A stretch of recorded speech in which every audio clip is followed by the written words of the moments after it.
No hacks, no cheat codes. If you really want to become a better designer, this is how I would do it. In fact, this is how I am continuing to improve. In the time of my career, I've seen digital overtake print. I've seen techniques that were the preserve of Hollywood studios now being able to be executed in one evening by somebody in their bedroom. But the fundamentals are still fundamental. Technology has not changed that. The principles of graphic design, about layout, color, typography, the way things are composed, the things we have to work with in terms of imagery, those things have not changed. And the theory that underpins great work still holds true. Once you begin to learn the theory, you begin to see it everywhere, and that vocabulary helps you understand and it helps you cement your knowledge. For example, once you learn the word kerning, you begin to see it. You begin to, Paula Scher talks about when she walks around New York, she wants to climb up there and fix the signs on the streets, and you get that sort of obsession and you struggle. You won't buy a t-shirt if the kerning on it's not right. Good for you, have some standards. And similarly, something like white space, once you learn that term and you know what it means, you begin to notice the clear space in all sorts of different compositions.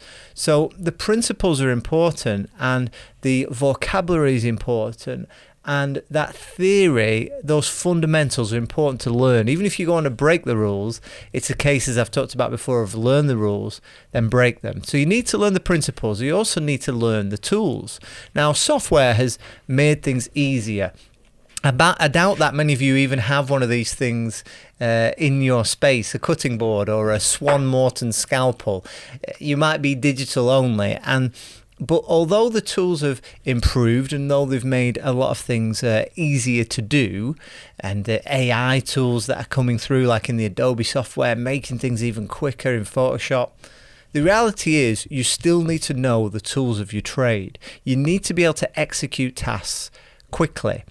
I can do a lot of things that a carpenter can do. I put up shelves, build fences in the garden, but they can do it a lot better and a lot more skillfully, a lot neater and a lot quicker because they know the tool well, they're well practiced, and they're able to execute it in the way that it's supposed to be done.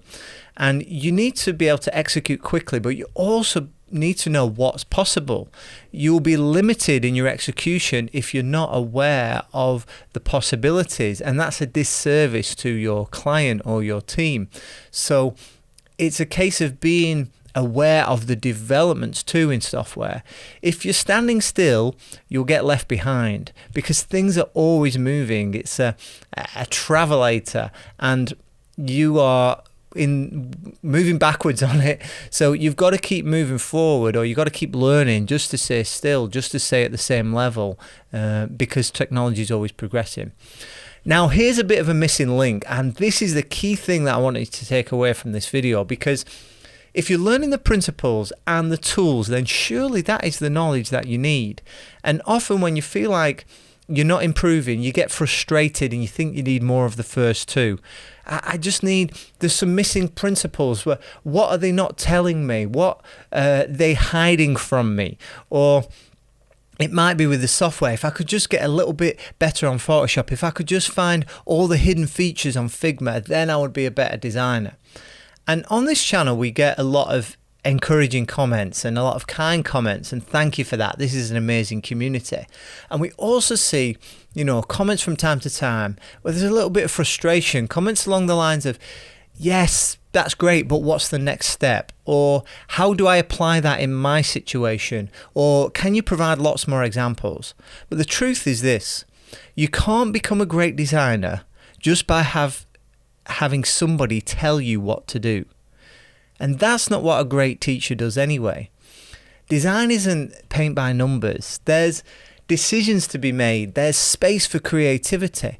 You become a better designer by applying these first two steps through steps 3 to 5, learning the principles and learning the tools, and then applying them through number 3, deliberate practice. Now, I play guitar. This isn't just a prop behind me. And I have this here in the studio because it's very easy, a little 5-minute break just to grab the guitar and kind of noodle around a little bit on it. And that's fun, and it's better than nothing, but it doesn't necessarily help you develop. To develop properly, you need deliberate practice, which means choosing something that you want to improve on and practicing in a structured way. It might be that you play football. You can go and have a kickabout with your mates, and that's good, and again, it's better than nothing and it will help. But if, for example, you want to take better free kicks, you need to line up that ball and take your time again and again, trying to put the ball in the spot where you want to land it. And it's that sort of deliberate practice that is going to help you improve in a particular skill.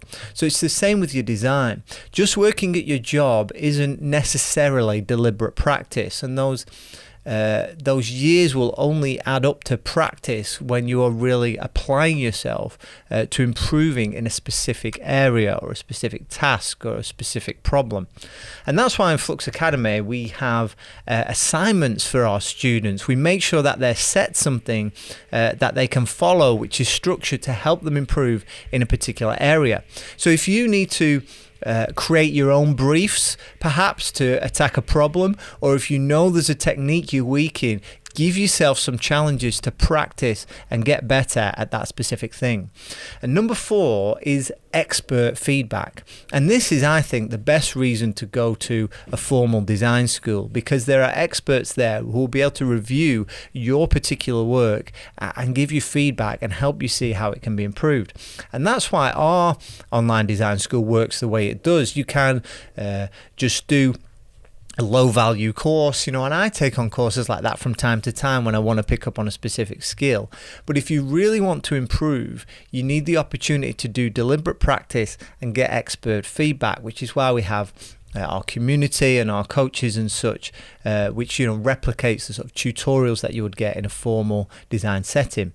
Now, being a self-taught designer, is a bit of a strange term anyway, because who's really self-taught? We don't see these things existing in nature. We have to learn these principles and learn these tools and whatnot. So somebody teaches us all along the way, whether you're at a formal education and you're getting a certificate, or you're picking things up on YouTube.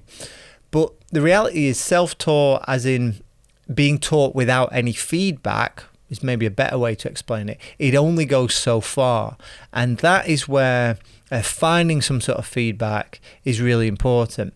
If there are any shortcuts to become a better designer, I would say working under a brilliant art director is one.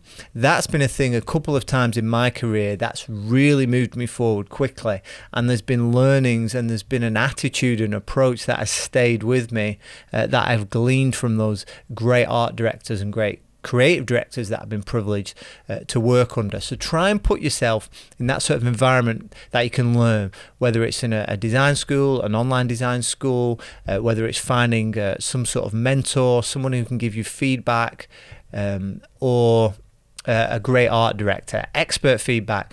You put something up on Instagram, your friends and family will tell you how brilliant it is, your mum will tell you how proud she is of you, but getting that expert feedback and applying it and iterating through rounds will really help you cement that learning, and it will help you improve. And finally, number 5, relevant experience. It's not simply how long you've been doing something, but it's what you've been doing during that time. It's relevant experience. That could be within a particular industry. It could be within a particular tool, a style, an approach. But you want to think about where you want to be. Where do you want to end up? Where do you want your career to look like? Or if that's too far out, think about 5 years' time or 2 years' time. Where do you want to be? And seek out the experience that is going to be relevant for what you want to step into in the future. So learn the principles, learn the tools, engage in deliberate practice, get expert feedback and relevant experience, and keep cycling through these things. It's not something we do once and we're finished 1 year out of design school, but it's something you want to continue to do, to continue to improve and continue to move ahead in your career to a point where you can be successful and you can enjoy what you do. Stop looking for the next design trends or one thing designers must do, and instead commit to steadily improving. Until next time, happy designing.